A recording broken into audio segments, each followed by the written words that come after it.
Brian, September of '83 to February of '88. Is that right? I hope so.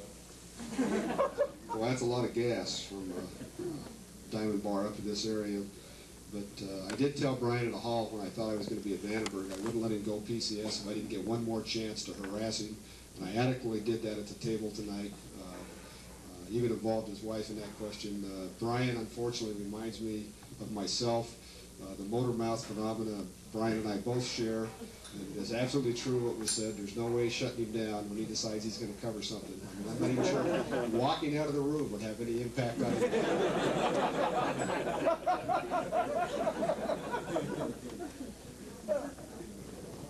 He's had a lot of fun time recently. His commitment has been there. And Brian, I thank you tremendously for the job well done.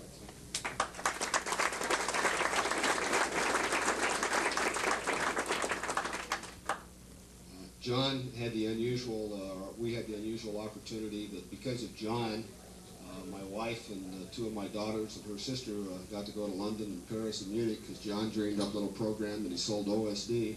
And a year ago, last November, we made a trip through Europe that was pretty memorable. So both Christy and Julie, John, say thanks.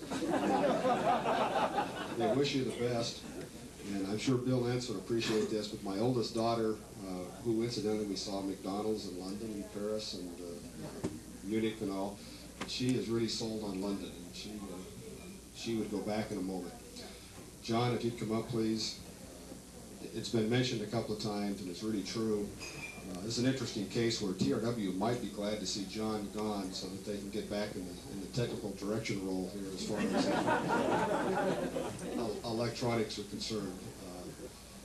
John's technical ability and his management ability is superb.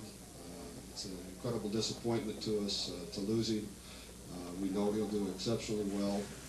It's literally one of those times that I guess that if you could give your right arm to keep this kind of talent in the Air Force, you would. But unfortunately, circumstances weren't to be. But John, we've appreciated your efforts beyond description, and we surely wish you the best.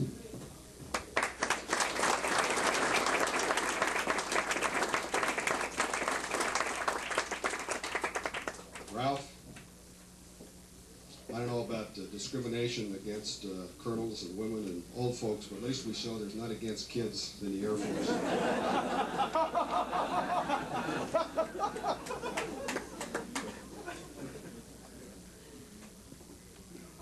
Ralph's gee whizzardy with computers is known to all the folks. In fact, when I came here, the deputy's job up front seemed to be taking a pencil and playing with the budget hours on hours and hours. And I said there must be other things I'd rather play with than that pencil.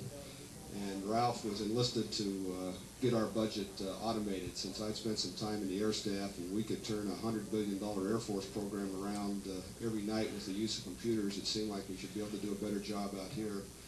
And Ralph put some pretty extra effort in and got ourselves automated, and coupled with MYEP coming on board such that the deputy didn't have to do that kind of stuff all the time. And we had a great way of tracking the cost overruns that seemed to be prevalent in the program. Maybe it is a good thing that GE can't write good proposals. Well, strike that from the record. Seriously, the jury won't forget it. Listen, these guys in Philadelphia have become so straight, it's hard to believe. This comment that they made, I hope these folks endure everything that's happened to them. Ralph, you just served us splendidly in your prime job. You heard the contractors with the efforts with Pyro. You've been a great addition. We surely wish you the best. It'll be interesting to see when a guy strikes out on his own like Ralph's going to do. And I suspect, as our little thing said, he'll be in the driver's seat. And again, the technical expertise that all three of these guys brought was really unusual, even for all the high words we say. And Ralph, we surely wish you the best.